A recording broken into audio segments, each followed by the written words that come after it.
Alright, so Germany went. This UK turn is just going to be fun in general. You're going to love what I'm going to do, but Germany, he did go ahead and buy a bomber and fighter and 6 infantry, which when you're in the losing ground territory, um, you want ground units. So he's giving me Italy and Karelia back, so he's only going to be able to build in Germany next turn. I understand he's just getting frustrated because he doesn't like a fleet here, and transport's going free over here. So now he's got a bomber that can hit there, but I'm going to move a cruiser up there, and the US, if I feel like I can even build a destroyer there and protect that from the bomber. The 6 here, well, we've got 1, 2, 3, 4, 5, and we'll bring another fighter over to make 6 down there. Meanwhile, we're going to make Japan's headache, as I said. Oh yeah, down here. So we got our battleship coming in, and we can also bring a US fighter into here as well. So we'll have 2, 3, 4, and the battleship with the extra hit point 5. Possibly for a turn, I just don't bring anything here because we're only going to use 1 shuck anyways. So not that big of a deal if we don't have any transports in Sea Zone 13 for a turn. And then the following turn, I'll be able to pull this carrier in. But over here, like I said, we're just going to sacrifice a transport, take DEI, and then on top of that, our purchase is going to buy another bomber. So now we're going to have 4 bombers sitting in India. We're going to take this fighter and we're going to land him in a place where he can be within 3 here. So that it can be a 1, 2, 3, 4 is to here with my carrier sitting here to go catch him. And my second fighter here can come down to Kazakh, go 1, 2, 3, 4.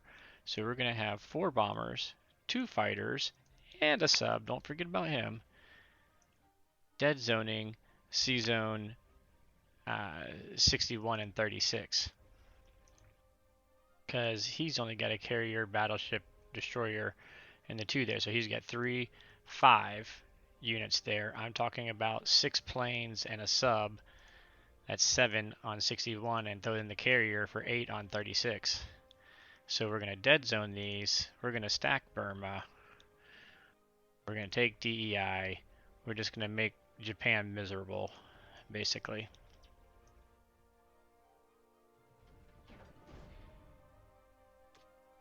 Kind of some unique stuff I haven't done before in a game, but just saw the opportunity and it looks fun, so.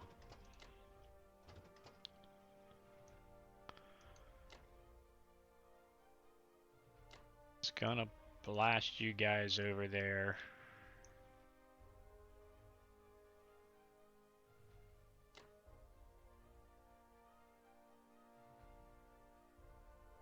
You know what? Just to be done, before I go committing myself completely nuts, so.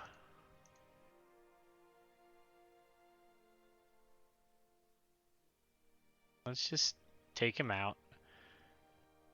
He hits 1. We may think twice. I'll go check a calculator real quick. Meanwhile, up here.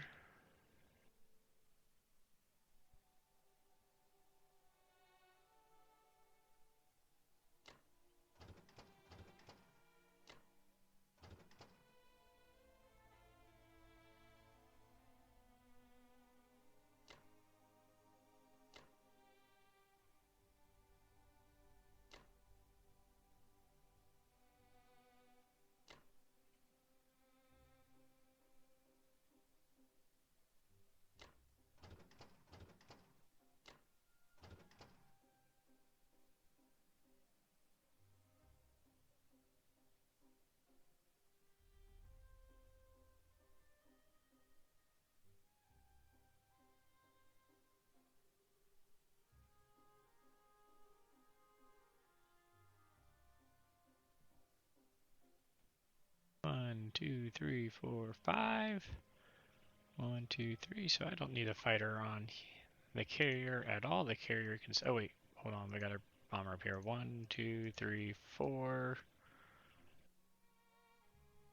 Yeah. So he'll be safe.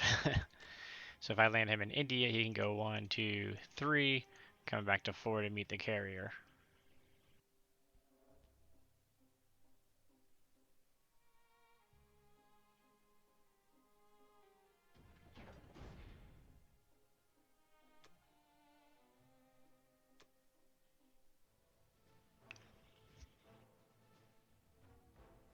I'm enjoying these bombers.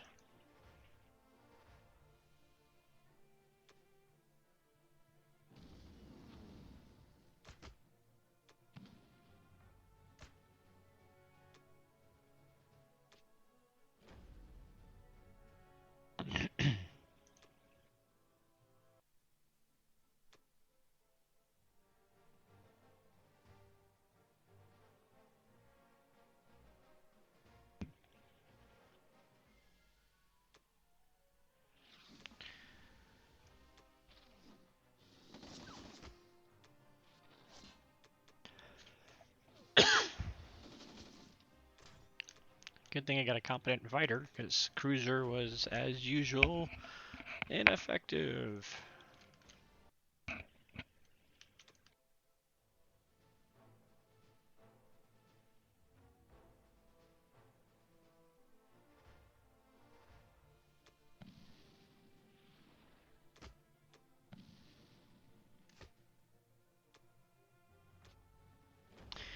We should be able to stack Corellia again as part of what my plan is there.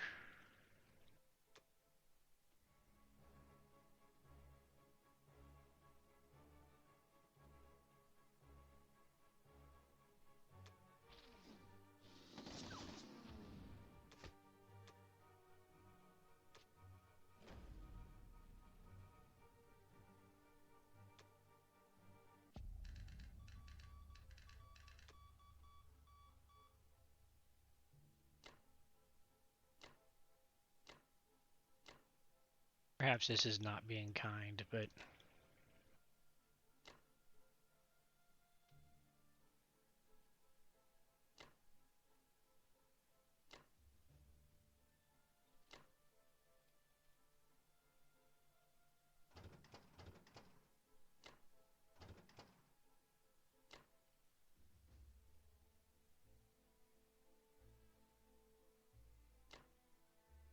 notice I'm going to 47 because there's no destroyer that can reach him, but I could still go one of two routes to 61 where he only has one destroyer.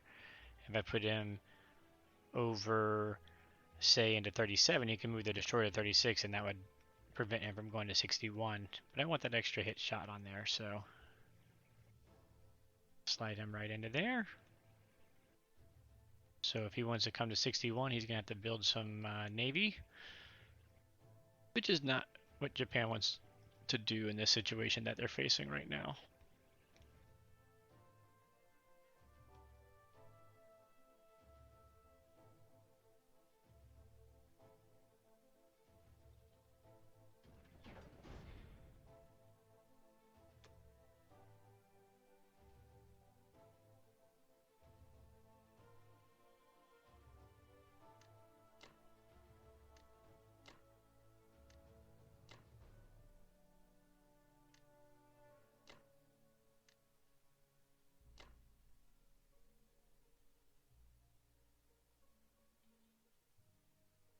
And there we go.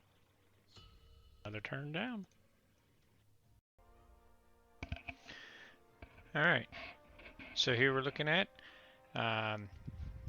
Japan 4. He did go ahead and take Hawaii as expected, so he does have one infantry threatening West USA. He still has two transports that could potentially come to 64, so we're going to keep a little bit of an eye on that. Not going to overreact to it, though.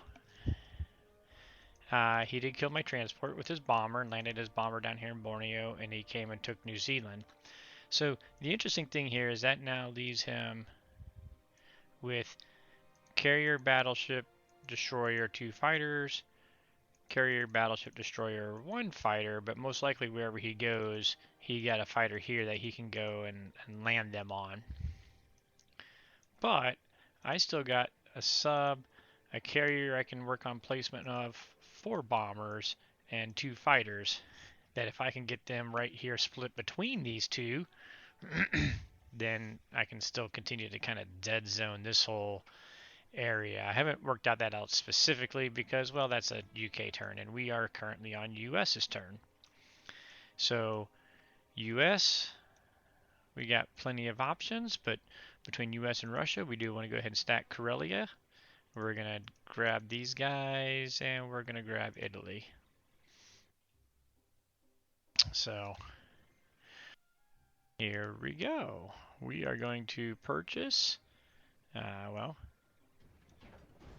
13 infantry, a tank, and a transport. A tank and an infantry going in West USA, 2 infantry going into Norway, everything else going over here into East USA. And if you haven't watched my videos before, it's just a matter of counting, you know, where all my transports are at, where I expect them to go, and I like to transition them from going to Morocco up to East Canada.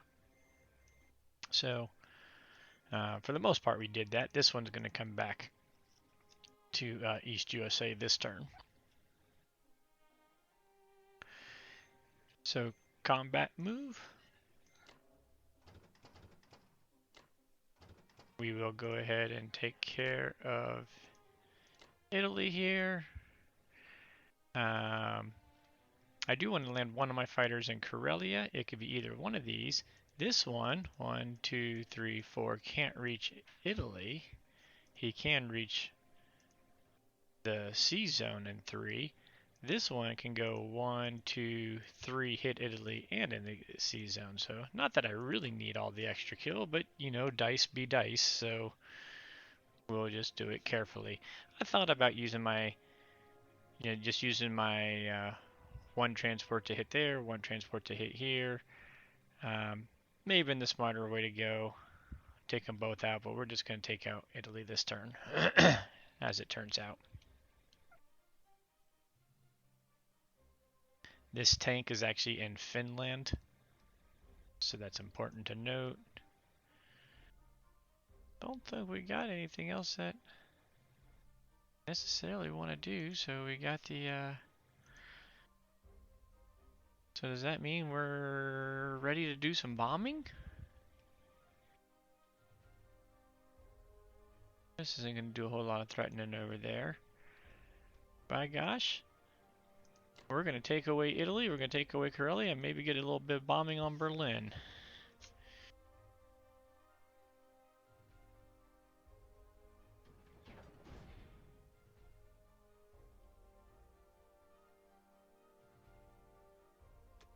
Oh no, shoot. Yep, okay, no, that was right. I think I forgot. For a moment there, I had a moment of, did I forget to do something?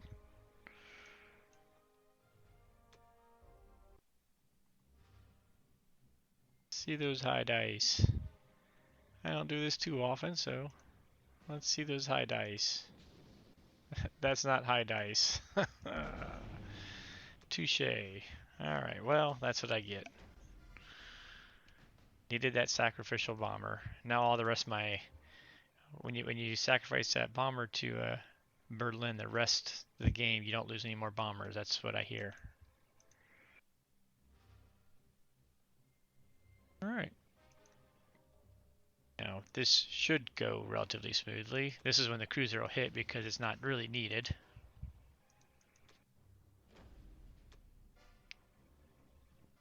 But at least we're still holding Germany to 10 production spots regardless.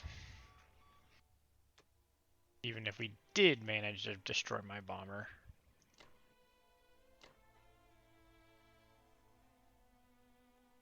Grab that guy in there. So we got the...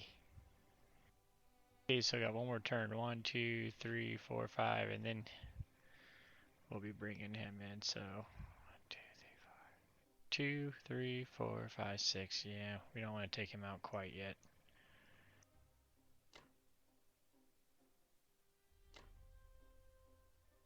I'm going to pause them here because I can possibly go into the Black Sea next time, so we're just going to hold them tight there for this turn.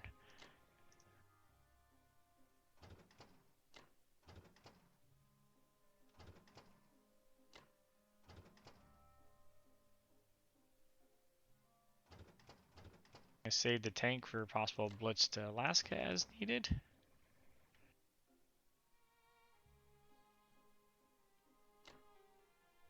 Two, three.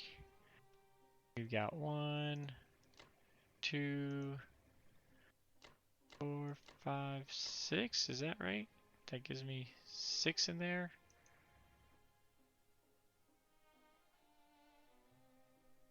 Miscounted my numbers a little bit, I think. Yep, I counted 1 too few. So that does give up a little bit of Alaska that if he used both of his transports he could take. I miscounted by 2.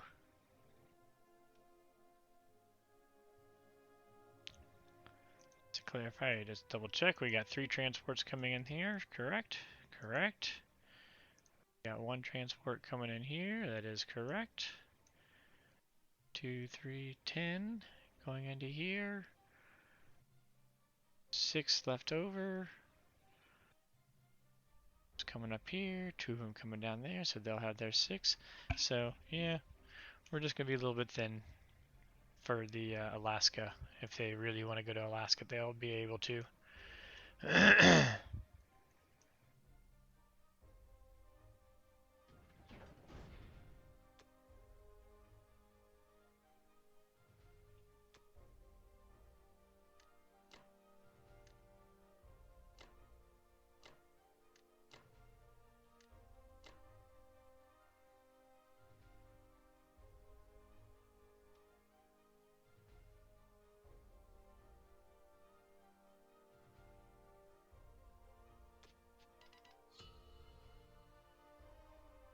Russia.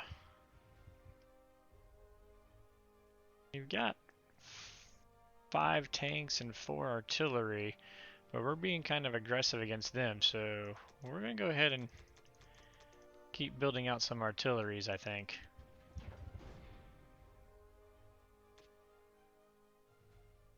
Now, there's no real, other than to kill off units, there's no real benefit to me attacking these guys, because again, I'm not going to get to hold the US, so it's just more about trading units in that case.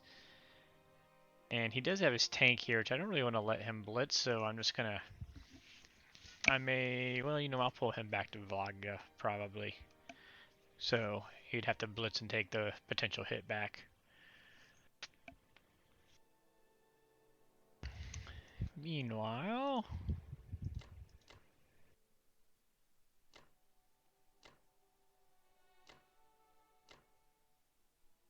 continue to trade off those guys.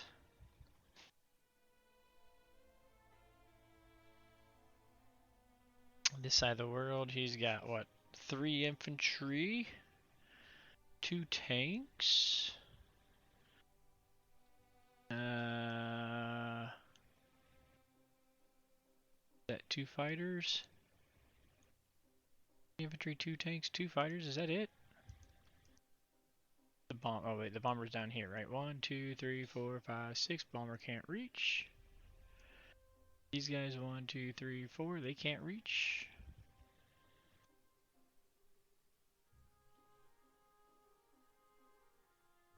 So my little mini stack there should be more than enough still. I think we actually might step some of the guys. What if we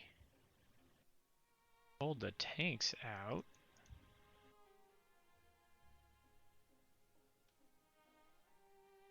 We're going to be pulling that fighter out, so I don't want to count the fighter in there. The infantry, 7 infantry, eh.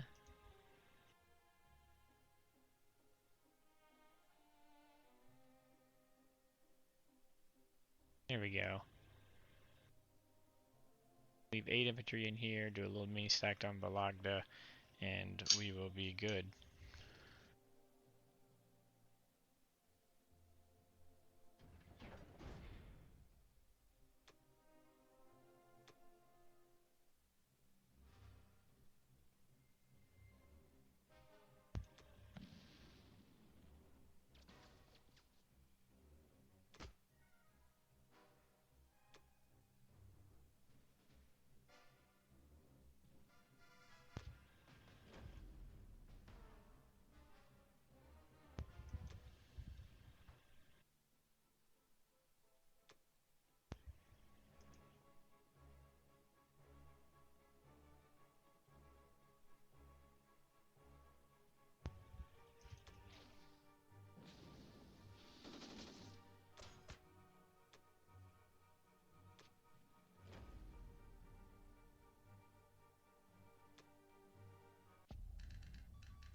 So the tank's going up here.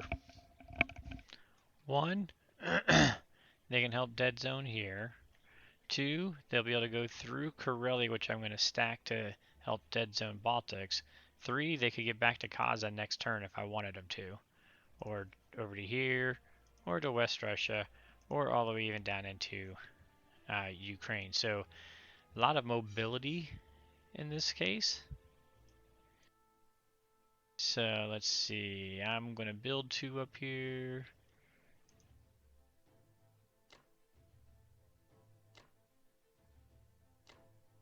Yeah, I'm not worried too much about an offensive against Japan and China. I'm worried about we're just holding a defensive line here.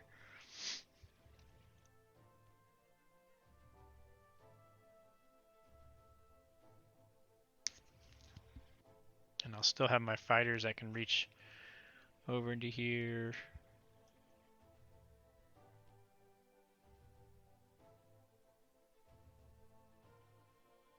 I think it's a pretty good central base with 8 infantry into there. Alright.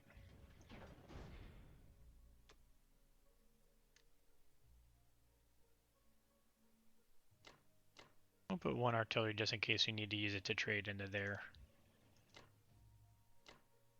Oh, wait, hold up, wait a minute.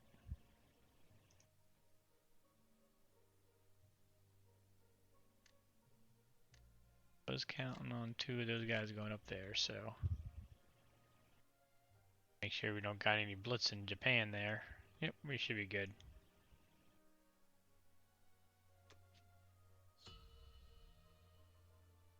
There we go.